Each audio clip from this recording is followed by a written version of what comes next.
하이데벨 교리문답 제27주일 제72문답부터 제74문답까지 교독하겠습니다. 제72문 물에 의한 이 외적 씻음 자체가 죄를 씻어냅니까? 아닙니다. 오직 예수 그리스도의 피와 성령만이 우리를 모든 죄에서 씻어줍니다. 제73문 그러면 왜 성령님께서는 세례를 중생의 씻음과 죄의 씻어냄이라고 부르십니까? 하나님께서 이렇게 말씀하시는 중요한 이유가 있습니다.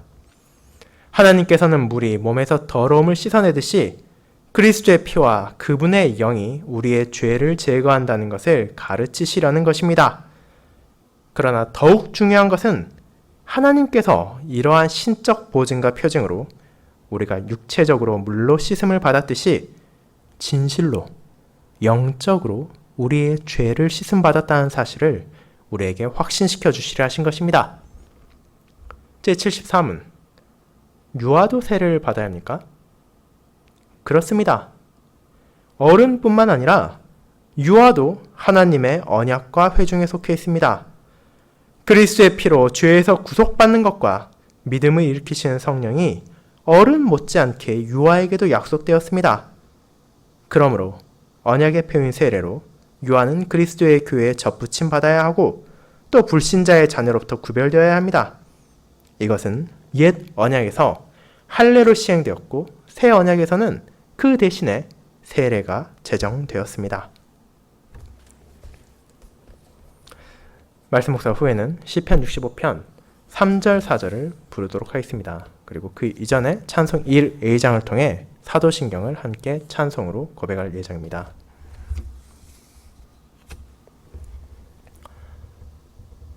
사랑하는 주 예수 그리스도 안에 있는 형제 자매님들, 우리가 말을 할 때 사용하는 수사법은 일반적으로 생각하는 그 이상으로 중요한 역할을 할 때가 있습니다. 어떤 사람을 향해 우리가 동일한 표현을 한다고 하더라도 말을 하는 상황과 듣는 사람의 배경에 따라 전혀 다른 의미를 지니게 되는 경우가 생길 때도 있습니다. 심지어 서로 간의 대화를 나누면서도 두 사람이 전혀 일치하지 않는 생각을 하고 있을 수도 있기에 말을 조리 있게 한다는 것은 사람에게 있어 필수까지는 아닐지라도 상호 간의 이해를 촉진시키고 문제를 줄이는 중요한 방법입니다. 특별히 그 가운데서도 직설법과 비유법을 구분하여 상황에 맞게 사용하는 것은 기본적인 용법에 포함될 것입니다. 예를 들어 제가 누군가와 통화를 하는 도중 상대방이 난 지금 벼랑 끝에 몰려있어 라고 말한다면 제가 그것을 직설법으로 이해했을 때 실제로 그 사람이 맹수에 쫓기거나 다른 무언가의 공격으로 인해 도망치다 절벽까지 몰려버린 급박한 상황으로 받아들여야만 하지만 그것이 만약 비유라면 실제로 목숨이 위험한 상황은 아니지만 그런 표현을 쓸 정도로 지금 마주하고 있는 상황이 어렵고 힘들다는 의미를 가지고 있기 때문입니다.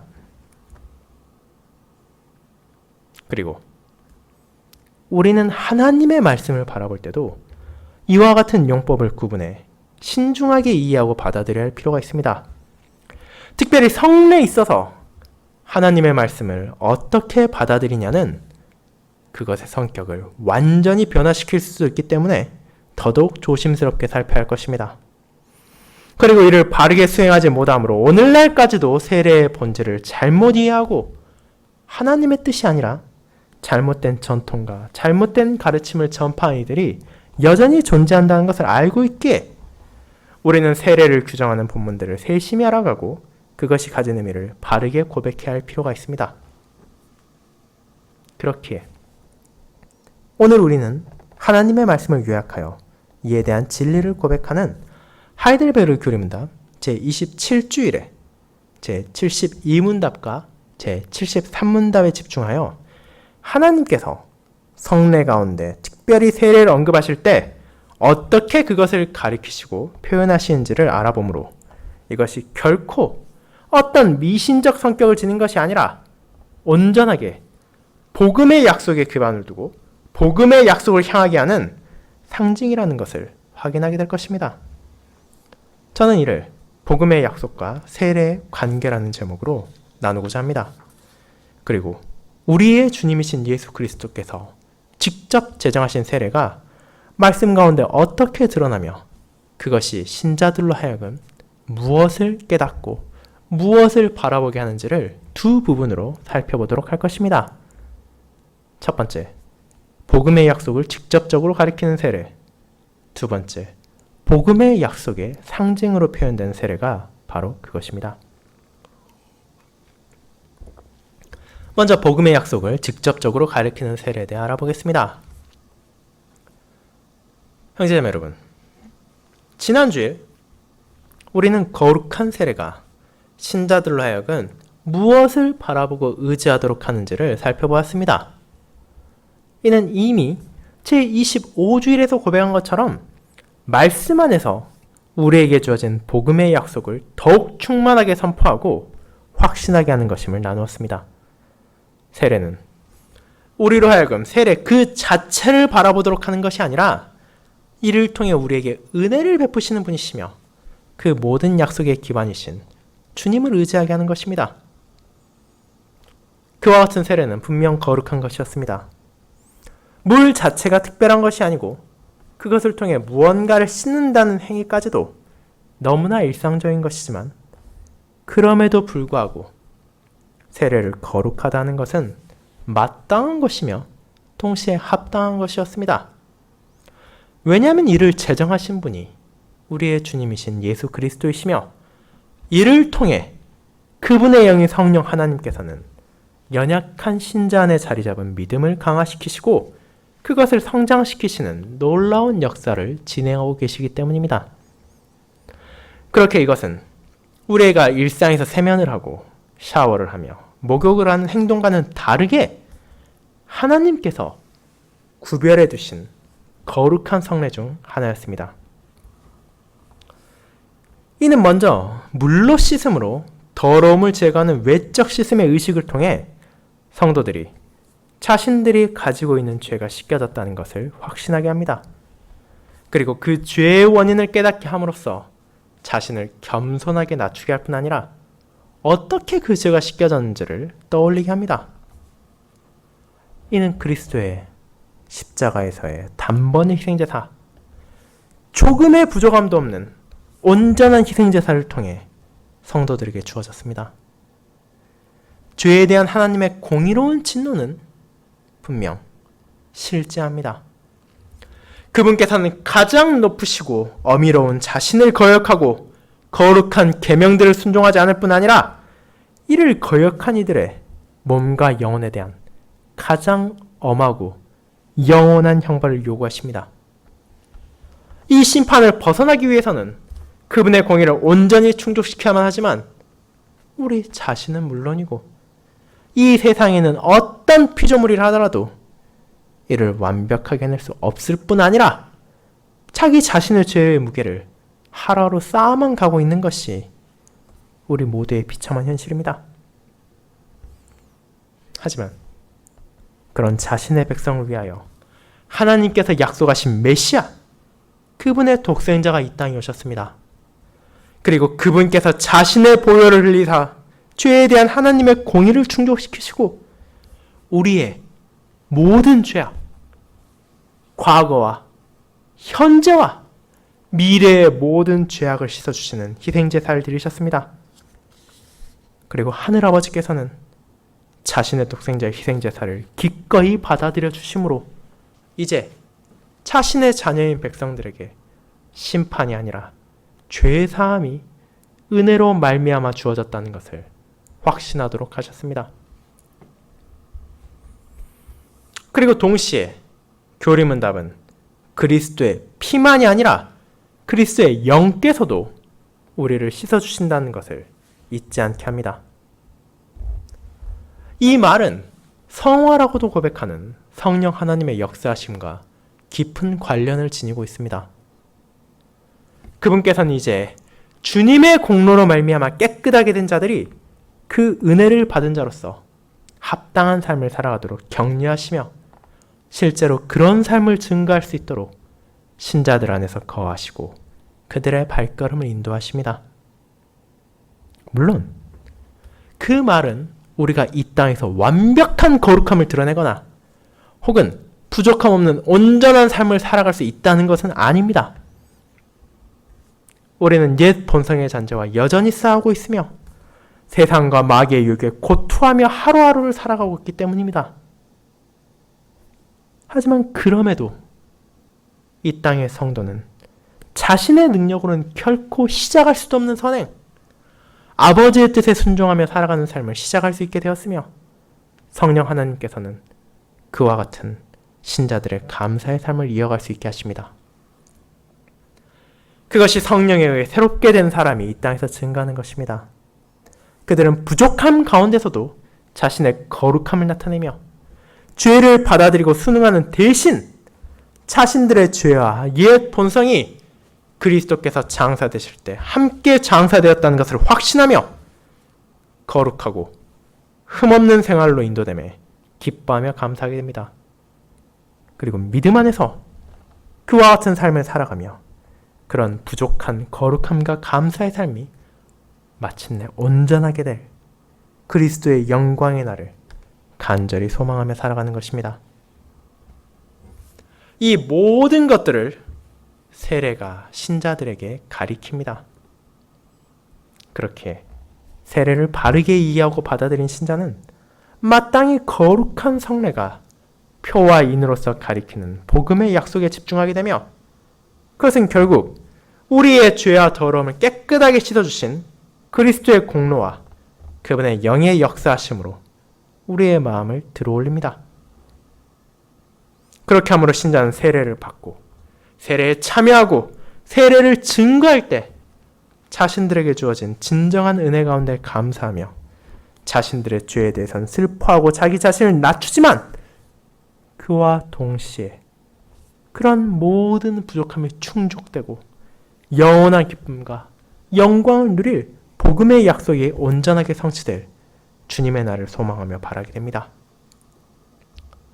그와 같이 거룩한 세례에 대해 고백을 한 신자는 이제 다시 한번 세례의 본질이 무엇인지를 살피게 됩니다.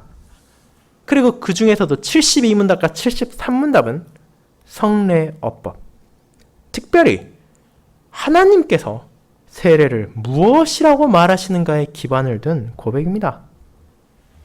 제72문답, 물에 의한 이 외적 씻음 자체가 죄를 씻어내니까?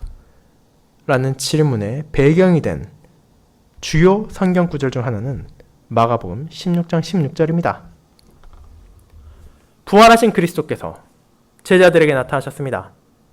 그들의 믿음이 부족함을 꾸짖으시고 자신이 진정으로 부활하심으로 그들에게 주었던 약속들을 성취하셨다는 것을 알리신 주님께서는 이제 제자들에게 온 천하에 다니며 만민에게 복음을 전파하라는 소명을 주셨습니다.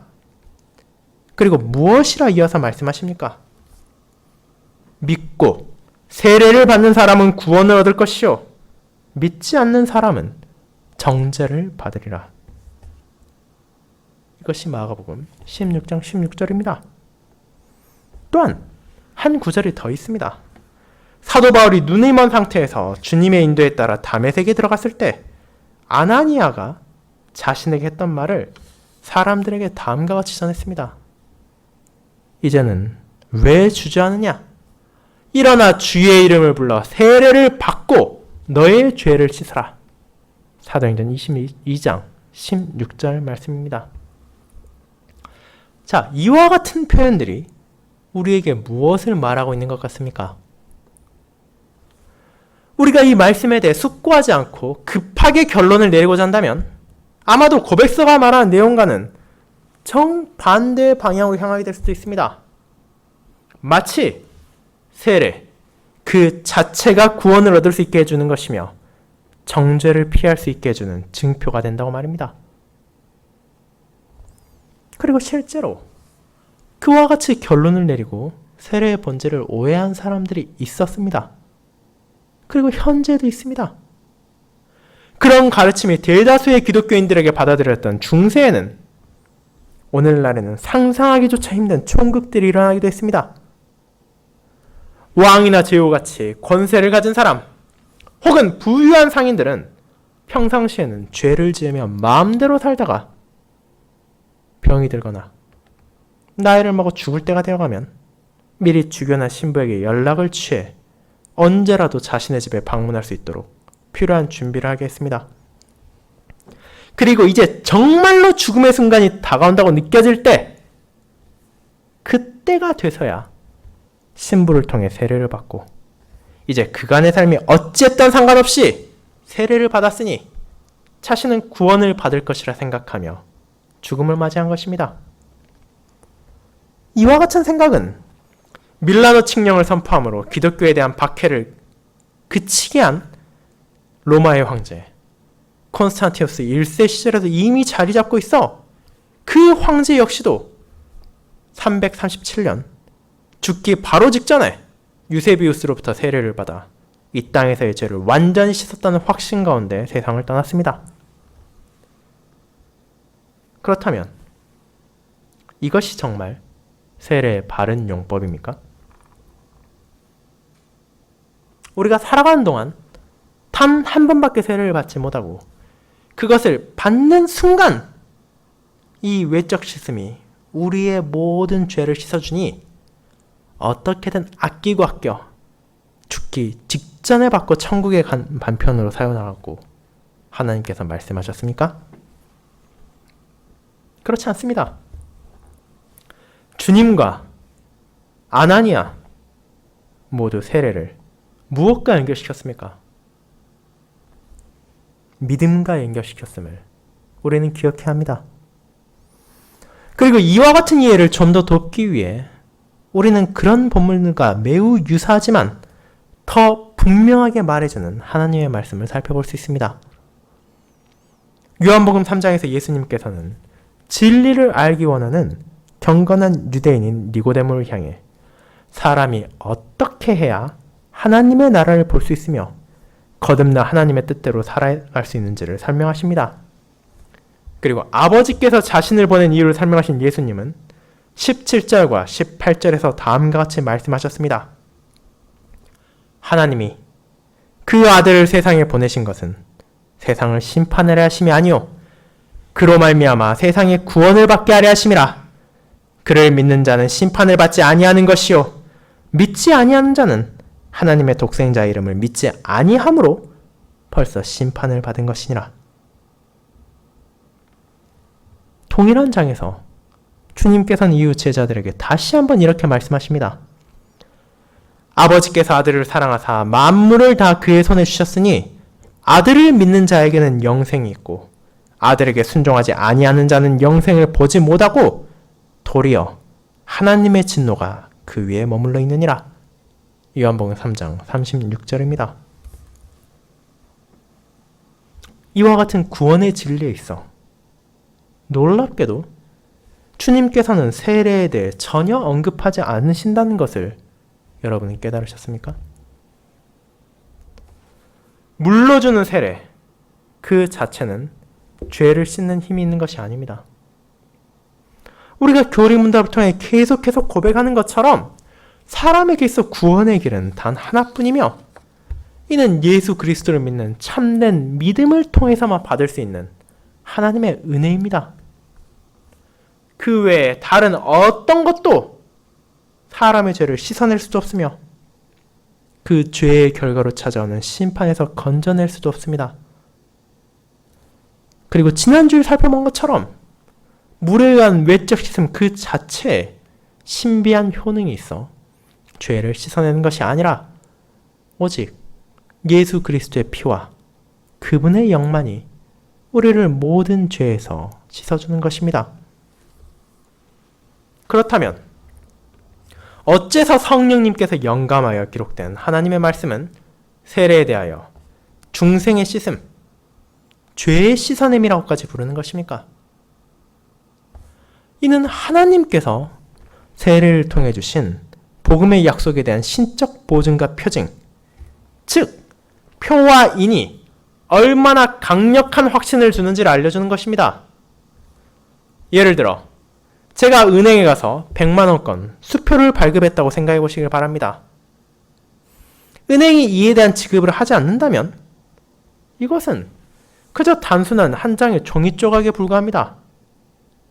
하지만 그 은행이 충분히 신뢰할 만하며 특별한 문제가 없다면 저는 그 수표를 지니고 있을 때 누군가 지금 얼마를 가지고 있냐 물어본다면 지금 나 100만 원을 가지고 있다고 아무런 걱정도 없이 말할 수 있을 것입니다.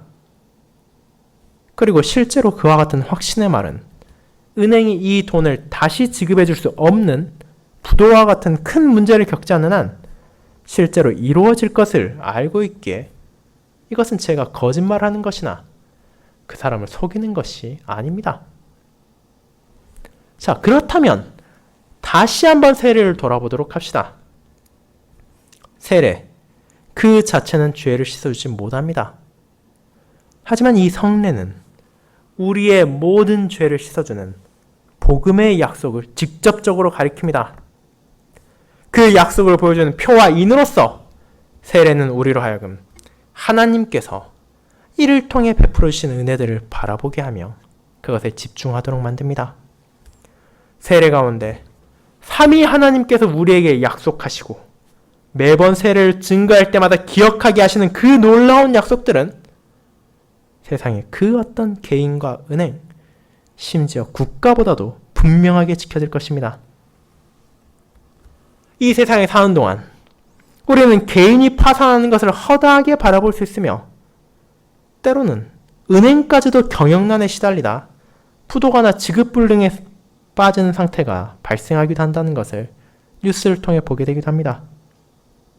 심지어 굳건하게 서서 영원히 무너지지 않을 것 같은 나라마저도 파산을 선언한 일이 생기기까지 합니다.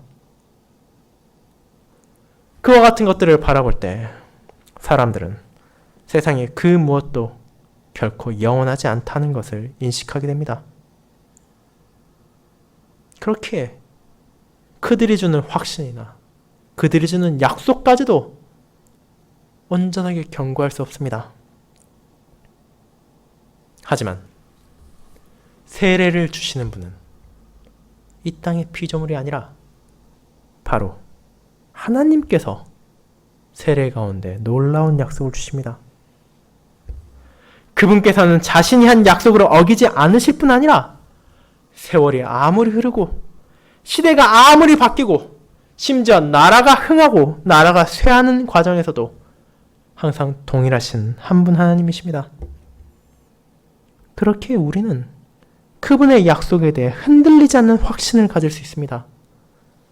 피조물이 가지고 있는 불확실함이 아니라 그 모든 것을 창조하신 창조자 하나님의 신실하심 안에서 우리는 세례가 가리키는 복음의 모든 약속들이 이루어질 것을 확신하며 이를 통해 주어진 은혜에 감사할 수 있습니다. 세례가 이와 같이 복음의 약속들을 가리키며 그것을 사용하심으로 그리스도의 영이신 성령 하나님께서 신자들의 믿음을 강화시키시기에 주님께서는 세례를 베풀 것을 명령하셨습니다. 오늘 우리가 읽은 성경 말씀인 마태복음 28장에서 주님께서는 자신의 부활을 증거하신 후에 자신의 제자들에게 그분이 승천하신 이후에 해야 할 것들을 알려주셨습니다. 그분께서는 그들이 자신의 사도로서 복음을 전파하고 세례를 베풀 것을 명령하셨습니다. 그리고 그것으로 끝이 아니라 제자들에게 가르치고 전한 것들을 자신의 백성들 또한 알게 하고 지키게 하도록 하셨습니다. 이와 같은 마태복음의 마지막 두 구절 28장 19절과 20절은 다음과 같습니다. 그러므로 너희는 가서 모든 민족을 제자로 삼아 아버지와 아들과 성령의 이름으로 세례를 베풀고 내가 너에게 분부한 모든 것을 가르쳐 지키게 하라. 볼지어다 내가 세상 끝날까지 너희와 항상 함께 있으리라 하시니라. 주님께서는 이 명령을 통해서까지도 세례가 복음과 결코 분리될 수 없다는 것을 알려주십니다. 만약 세례 그 자체가 죄를 씻고 그 자체가 사람을 구원할 수 있다면 주님께서는 그저 제자들을 파송하시며 어떻게든 수단과 방법을 가리지 말고 세례만 주어라라고 말씀하셨을 것입니다. 하지만 그분께서는 모든 민족을 제자로 삼으라고 하셨습니다. 심지어 제자가 되어 세례를 받았다 하더라도 그것이 끝이 아니었습니다. 믿고 세례를 받은 자들은 계속해서 세례가 가리키고 있는 복음의 약속이 무엇인지를 알아야 하며 그 약속을 받은 자로서 거룩하게 살아가야 했습니다. 만약 누군가가 외적인 시스템인 세례를 받았다 하더라도 그것이 그들에게 직접적으로 가리키고 바라보게 하는 복음의 약속들을 거부하고 받아들이지 않는다면 이는 그들에게 어떤 유익도 되지 않을 뿐 아니라 오히려 거룩한 언약 가운데 선언하신 하나님의 공의로운 진노의 두려움을 바라보게 될 것입니다. 그렇게 우리는 세례가 직접적으로 죄를 씻는다는 로마교의 잘못된 가르침을 거부하며 이것은 오히려 진정으로 사람의 죄를 씻어주는 복음 안에서 약속된 그리스도를 가리킨다고 말하는 것입니다. 사랑하는 형제자매 여러분, 이와 같이 세례를 지칭하는 하나님의 말씀은 때로는 우리에게 혼동을 주기도 할 수 있으며 어려움을 느끼게 할 때가 있을 수도 있습니다. 하지만 삼위 하나님의 약속이 실제적이고 분명하다는 것을 기억하며 그것을 보여주는 표와 있는 세례가 복음의 약속들을 가리킨다는 것을 기억한다면 우리는 세례에 대한 수많은 논쟁에서도 흔들리지 않고 믿음을 지켜나갈 수 있을 것입니다. 우리가 고백한 것처럼 세례의 외적 시스템 그 자체가 특별한 능력을 발휘해 죄인을 의인으로 만들지 못합니다. 그러나 동시에 참된 믿음 안에서 신자들은 세례가 가리키는 복음의 약속들을 바라보게 됩니다. 이 은혜의 방편을 통해 성령 하나님께서는 자신의 자녀들의 믿음을 성장시키시며 그와 같이 자라난 믿음 안에서 세례가 바라보게 하는 그리스도의 피 흘림과 그분의 영의 역사를 더욱 붙잡고 의지하며 살아갈 수 있게 합니다. 그리고 세례가 결코 분리할 수 없는 주님의 복음을 배우며 그 복음이 전하는 아버지의 뜻과 주님의 가르침 안에서 살아가며 이를 실천에 옮기는 감사의 삶을 시작할 수 있기에 신자는 한없는 기쁨을 누리게 될 것입니다. 그렇게 세례는 결코 의미 없는 것이 아니며 연약한 우리가 복음의 약속을 바라보며 그에 대해 확신하게 하는 은혜의 선물로 주어진 것입니다. 두 번째, 복음의 약속의 상징으로 표현된 세례에 대해 알아보도록 하겠습니다. 성도 여러분, 하나님께서는 세례를 통해 신자들이 복음의 약속을 바라보게 하십니다. 하지만 동시에 이 세례 자체도 복음의 약속의 상징이라는 것을 그분이 말하고 계심을 기억해야 합니다. 그렇게 복음의 약속을 기억한다면 우리가 세례를 굳이 받을 필요가 있느냐는 잘못된 생각을 우리 안에서 제거하시며 동시에 그 상징 속에서 보여지는 복음의 약속 안에서 나타난 풍성한 은혜를 더욱더 확실하게 붙잡을 수 있게 하시는 것입니다. 그렇다면 하나님께서 어떻게 이를 말씀하시는지를 살펴보도록 합시다. 로마서 4장에서 사도 바울은 행위로서는 그 누구도 의로움을 얻을 수 없음을 선언합니다. 믿음의 조상이라고까지 불리는 아브라함이지만 그 또한 자신의 육신과 선행으로 의를 얻지 못했습니다. 오직 하나님을 믿고 그분의 약속을 신뢰함만이 그가 가진 모든 것이었으며 이것을 하나님께서 의롭다 여기셨습니다. 그리고 이런 배경 가운데 바울은 세례가 신자들에게 있어서 무엇인지를 연결시킵니다. 11절은 다음과 같습니다. 그가 할례의 표를 받은 것은 무할례 시에 믿음으로 된 의를 인친 것이니 라고 말입니다. 그렇기에 하나님의 은혜로 아브라함이 받고 그의 자손들이 받았던 할례는 결코 무의미한 것이 아닙니다. 이는 끊임없이 그들에게 자신들이 받은 언약이 무엇인지를 상기시키는 역할을 합니다. 이와 같은 언약의 상징으로서 할례가 가진 의미에 대해 하나님께서도 아브라함에게 직접 말씀하셨습니다. 너희는 포피를 베어라. 이것이 나와 너희 사이의 언약의 표징이니라. 창세기 17장 11절 말씀입니다. 그와 같이 세례는 직접적으로 복음의 약속들을 가리키지만 동시에 상징적으로 복음의 약속들이 가르쳐주는 은혜가 무엇인지를 보여줍니다. 구약시대 할례를 통해 흘려지는 피가 그리스도의 피를 가리킴처럼 신약시대 세례에서 부어지는 물이 그리스도의 죄사함을 바라보게 합니다. 그렇기에 물이 몸에서 더러움을 씻어내는 것처럼 세례는 그리스도의 피와 그분의 영이 우리의 죄를 제거한다는 것을 상징적으로 보여주며 복음의 약속들이 이루어질 것이라는 것을 신자들이 믿음 안에서 분명하게 깨닫도록 합니다. 그렇게 교리문답을 작성한 올레비아누스와 우르시누스는 성례적인 어법이 표가 가진 이름과 특성이 그것이 가리키는 것, 그것이 상징하는 것에게 돌려진다고 설명하며 결국 표와 그것이 나타내는 것 사이에 상징성이 존재한다고 말합니다. 하지만 동시에 이것은 어디까지나 상징이기에 세례의 외적 씻음 그 자체가 죄를 씻어줄 수 없으며 그 본질상 신자들에게 주어진 죄사함과 영생의 표이자 상징임을 기억하게 합니다. 구약시대 제사들이 죄를 제거하는 것이라고 불림받으나 소와 염소의 피가 아니라 궁극적으로 그리스도의 피만이 죄를 제거할 수 있었던 것처럼 신약시대 세례가 우리를 구원한다는 표현이나 중생의 씻음, 죄의 씻어냄과 같은 묘사는 그것들이 상징하는 그리스도 안에서 성취된 복음의 약속만을 향하도록 만들며 그에 대한 참된 믿음 안에서만 신자들에게 풍성한 은혜로 주어집니다. 이 모든 것들을 기억한다면 신자는 세례의 의미와 본질이 가리키는 것이 무엇인지를 알 수 있게 됩니다. 이것은 우리가 결코 미신적으로 받아들여서 되는 것이 아닙니다. 하나님께서 특별한 목적을 가지고 제정하시고 그분께서 이를 거룩하게 하셨기에 이는 분명 세상의 것과 분리된 거룩한 것입니다.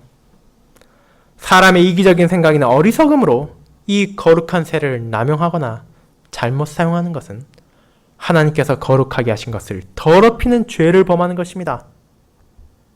그렇게 교리문답과 그에 대한 설교에서 끊임없이 강조되는 것처럼 세례를 소중하게 생각하고 이를 하나님의 은혜로 받아들이되 결코 세례 그 자체만 우리가 집중해서는 안 된다는 것을 기억하도록 합시다. 동시에 세례를 우리에게 주신 의미를 기억합시다. 하나님께서 부족한 자신의 자녀들이 복음의 약속들을 잊지 않도록 하시기 위해서 그리스도 안에서 우리에게 주어진 죄 용서의 은혜를 가시적인 표와 인을 통해 확인할 수 있도록 하셨습니다. 그분께서 만드셨으며 그분께서 보증하시기에 세례가 상징하며 가리키는 것은 신자에게 있어 흔들리지 않는 굳건한 위로의 기반을 줍니다. 세례는 성부 하나님께서 우리와 영원한 은혜의 언약을 맺으셨음을 가리키며 이에 대해 인을 칩니다.